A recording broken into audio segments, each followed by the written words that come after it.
Ibang klase. Talagang ako'y napanganga. Po, sila yung nag-play ng piano, yung panganay at yung bunso, yung babae. So, ito yung pinagkakalibangan nila.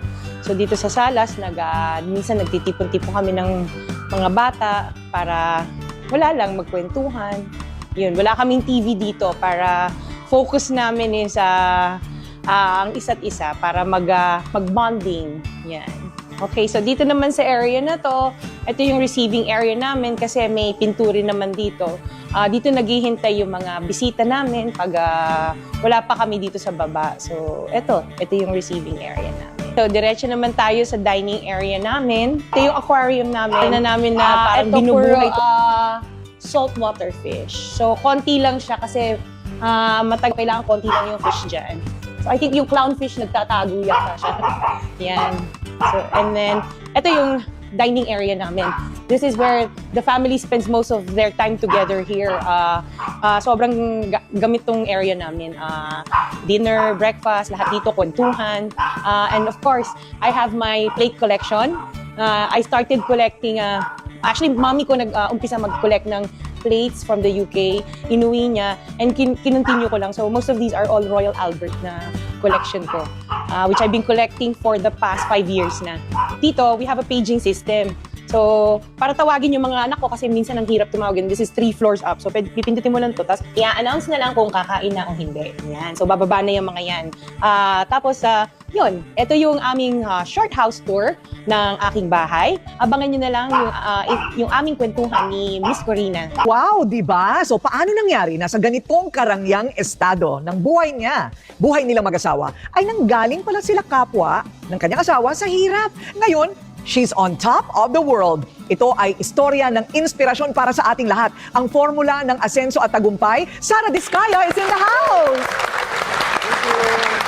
Grabe naman yung house mo. Ibang klase. Talagang ako'y napanganga.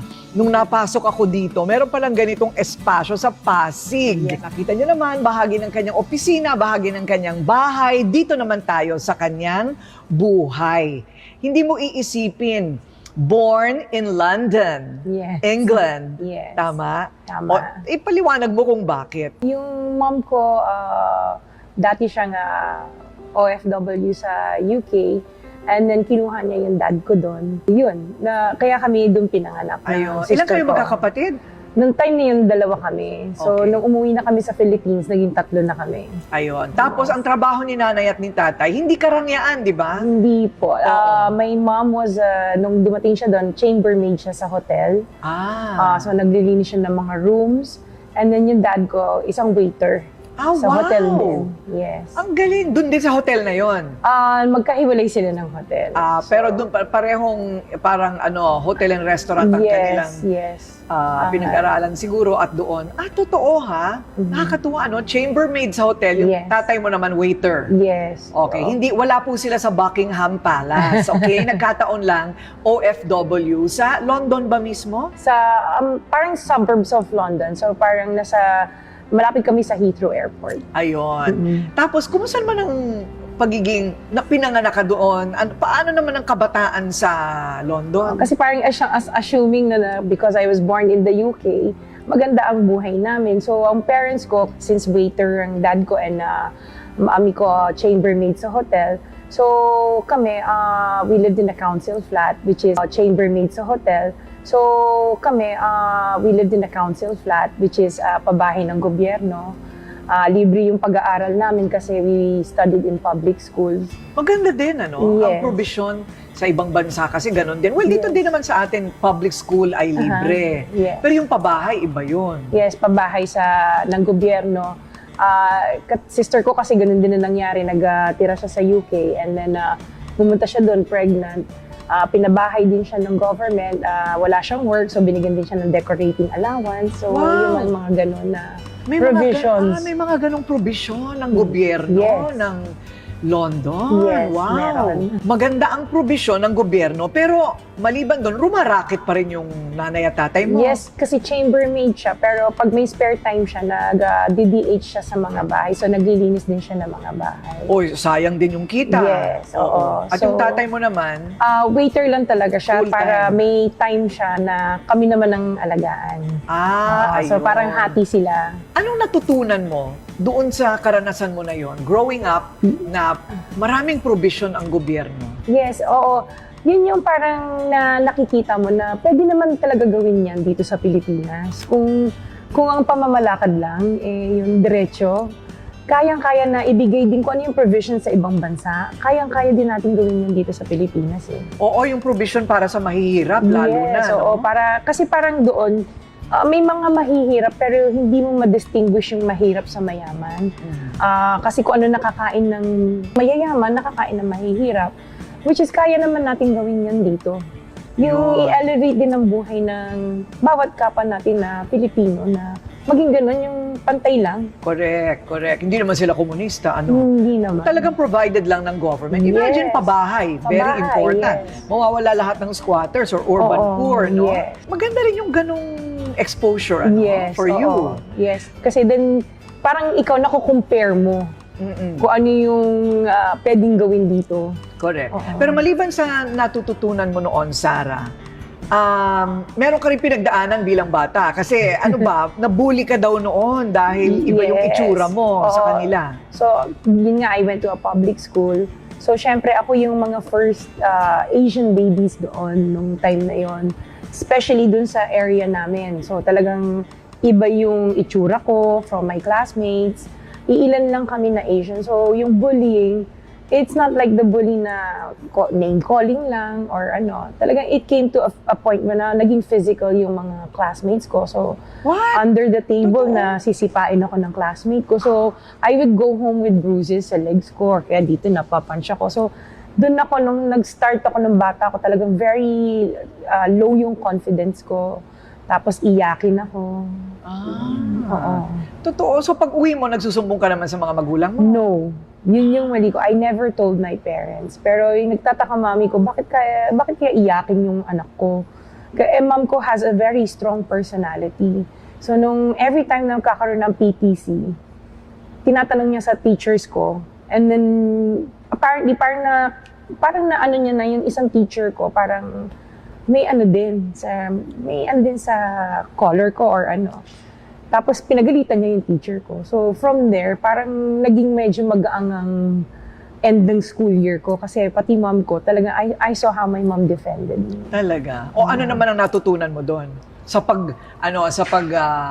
pagtayo ng bandila, bandila ng anak ko dito sa public school na ito. Yes, parang natutunan ko na regardless of your race or kung ano yung features mo, maging strong ka you have to stand up for yourself to Oo. survive. Importante talaga pinaglalaban. Biro mo yung nanay mo, nagdi-DH, tapos naglilinis sa hotel. Yes. Pero pagdating sa karapatan niya, pinaglaban niya, Yes, oo. Very strong ang personality ng mom ko, which is siguro ngayon, medyo nakuha ko rin siya. Nakuha mo rin. Yes. O maganda naman yun. Yes. Ang daming natututunan kahit bata, Opo. At saka, I think pagka nabubuli ka ng gano'n, tapos hindi ka nagsasabi sa magulang mo, parang napapaisip ka, nagiging ma-analyze kang bata, right? So yun ba ang dahilan, nabubuli ka, kaya naisip nila na iuwi ka muna sa lola mo noong 6 years old ka? Hindi naman. Parang nahihirapan ng parents ko na magtrabaho, na nandun kaming dalawang magkapatid. So parang inuwi muna kami ng mami at daddy ko sa Pilipinas para alagaan kami ng lola ko. Parang experiment. Mm-mm. Mahirap talaga ha, kasi Yeah. dalawa din ang anak Opo, ko. oo. Meron namang yaya, kung minsan gusto kong tumalo ng bintana. Opo. Mahirap. Opo. So, ano naman ang experience mo? First time mong umuwi ng Pilipinas, 6 years old ka. Anong nangyari? Nung umuwi ako, so grade 1 ako, in-enroll ako sa school dito sa Pasig. Na iba-iba yung teaching dito kasi doon parang play teaching. Dito seryoso palang pag-aaral dito. Sobrang bookish ang pag-aaral dito. Oh. So medyo nanibago ako noong time na yon. Tapos habang nag-aaral ako, yung lola ko kasi, yung kapatid ng lola ko, isang fan ni Miss Nora Honor. Ay, anong kinalaman ni Nora Honor sa lahat ng kwentong ito? Oo, fan siya ni Miss Nora Honor. Sinasali ako. So, naging Little Miss Noranian ako ng lugar na to, ng Bangbang, noong time na yon. Little Miss Noranian. Yes, okay. ng Bangbang. So, if may mga, si Nora sa labas, may mga gig sa labas, kasama kami, ng mga ibang bata pa, sumasayaw kami. Sayo-sayo, lahat kayo may nunal. Ay, wala na. Yung nunal ni Sarah, iuurong lang natin ng konti, paakyat, papunta doon sa tabi ng kanyang ilong. Kasi ngayon parang alanganing Lorna Tolentino. At saka, nasa pagitan ni Lorna Tolentino at ni Nora Honor ang kanyang nunal. Okay. Pero hindi naman requirement. hindi naman. Oo. Hindi naman requirement na may Opo. nunal bago maging Little Norania. Hindi naman po. Okay. So ano naman ang naisip mo noong mga panahon na yon? Akala ko laro-laro lang po. Kasi hindi naman, parang 6 years old. So, magpa-practice kami ng sayaw. Tapos, parang talagang akala ko laro lang talaga siya. So, nung lumabas ako sa TV, nakita ko ng isang tita ko sa Superstar Show. Di ba yun yung show ni Nora and Kuya Germs ng time na yon. Nakita ko ng isang tita ko, sinumbong ako sa mami ko. Tapos wala pang 1 week, binalik na ako. Pinauwi? Yes. Opo. Kasalanan ni Nora. Kaya ka pinabalik ng London. Okay. Nasira yung aking showbiz career. Nasira yung showbiz career mo, Day. Pwede sana magtuloy-tuloy. Yes. Okay na rin. Baka wala ka nito kung natuloy ka Opo. sa showbiz. Totoo. Hindi ba? So, bumalik ka ng London. So, tumuloy-tuloy hanggang Mag-15 ka. ayan. So, paano ka naman napunta sa sports? Ang balita ko, sportswoman ka. Yes, nung elementary ako, I was involved sa softball team ng school. So, vice captain ako ng softball team. I competed with other schools. And I also joined yung netball team. It's parang basketball din siya.